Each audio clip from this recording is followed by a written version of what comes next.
За, hi guys. Өнөөдрийн бичлэгээр болохоор 1949 онд Нобелийн шагнал авсан.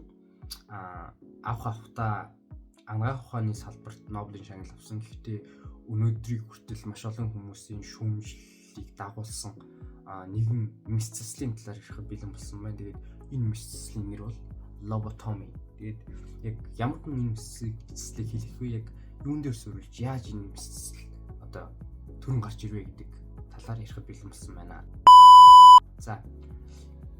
Энийг 1935 онд Португалийн сэтгэл мэдрэлийн профессор Moniz гэдэг нөхөр санаачлан гаргаж ирсэн байна. Ингээд 49 онд буюу 1949 онд Нобелийн шагнал хүртсэн.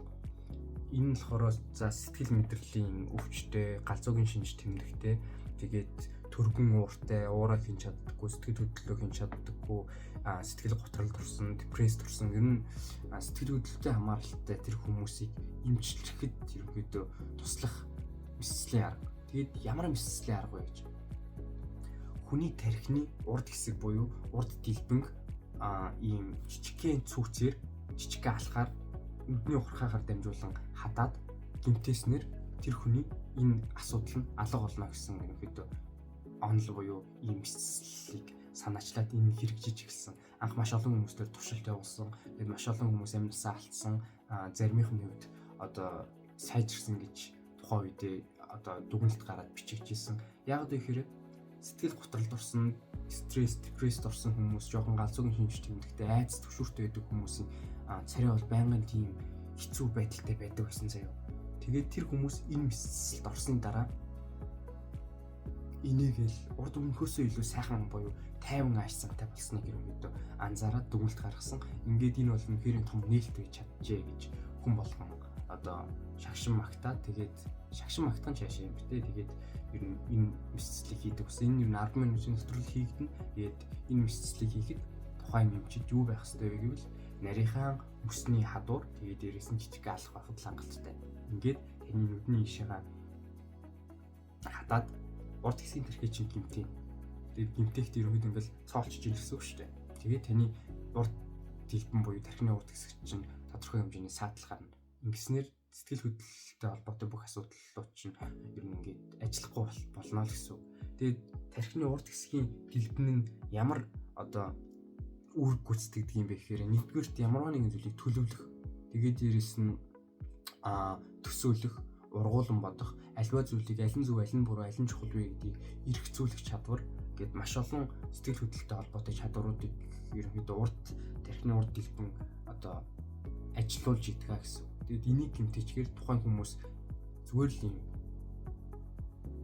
хөлтөө төмс шиг болчтой. Яг амьд зомби шиг.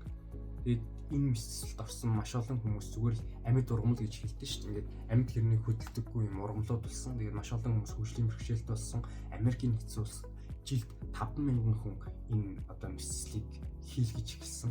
Тэгээд John Kennedy-гийн дүү Rosemary Kennedy хүртэл мэслэлийг хийлгэсэн. Энийг гэхдээ хийлгэхээр ятгсан хүн хэн байсан бэ гэвэл түүний аав байсан. Тэгээд яагаад вэ гэхээр Rosemary Kennedy болохоор багасаа хэл ярианы жоохон асуудалтай, бусад хүүхдүүдээс илүү удаан хөлт орсон, хэл ярианд орсон, ер нь жоохон оюуны өмсөлттэй байж магадгүй гэсэн дүгнэлттэй тийм хүүхэд байсан.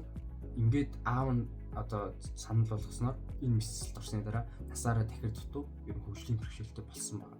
Тэгэхээр энэ мэслэл бол аимшигтай мэслэл байсан гэдэг чинь энийг бол бүр ингээд түгээсэн нэг хүн хэн байсан бэ гэвэл Freeman гэдэг нөхөр. За бүтэн нэр нь болохоор Walter Jackson Freeman. Энэ болохоор бараг 3,000 гаруй lobotomy энэ мэслэлийг хийсэн заяа. Тэгээд энэ нь болохоор хүний сэтгэл хөдлөл, дураараа байдал, ер нь бүх зүйлийг эмчилж болно гэж итгэдэг байсан. Тэгээд тухайн үед мэдээ алдуулагч байхгүй, тогон цохиулаад тэгээд ухаан алдсан хойгоор ийм мэслэлийг хийдэг байсан. Тэгээд үүний үр дүн сайн байсан гэж мэдгэсэн ч гэсэн урт хугацаанд эзэж тийм байгаагүй.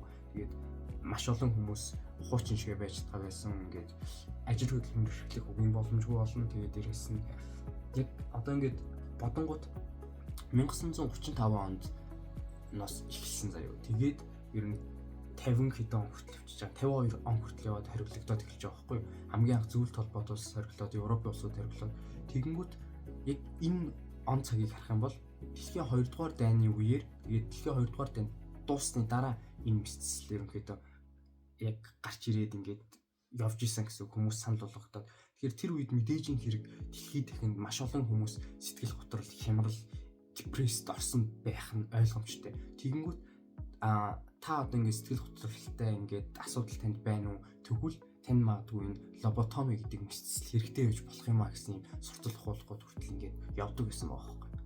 Ингээд маш олон хүмүүс хийлгэсний үдэн зүгээр л тэр хүмүүс ингээд амьдралаараа бие организмаараа охироод дууссан. Тэгэд энийг болохоор цаг үеэс илүү нээлт гэж Нобелийн хорооныхон тухайн үедээ бол үзээд Нобелийн шагналыг өгж исэн. Гэхдээ энэ тийм байгаагүй.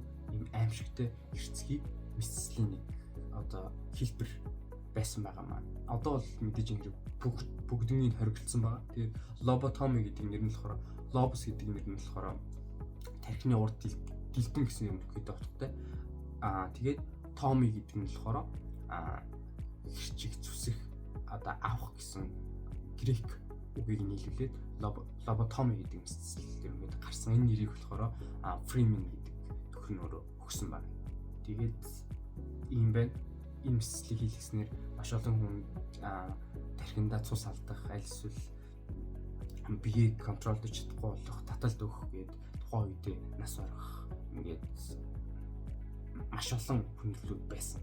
Гэхдээ энэ бол шинэ нээлттэйсэн. Тэгээд Нобелийн шагнал авсан. Гэхдээ бодит байдал дээр хийж тийм яа үений хүн болгон мэддэг. Тэгээд мэддэггүй ч биш болох юм. За баярлалаа, энэ бичлэг тань таалагдсан бол лайк, subscribe дараарай.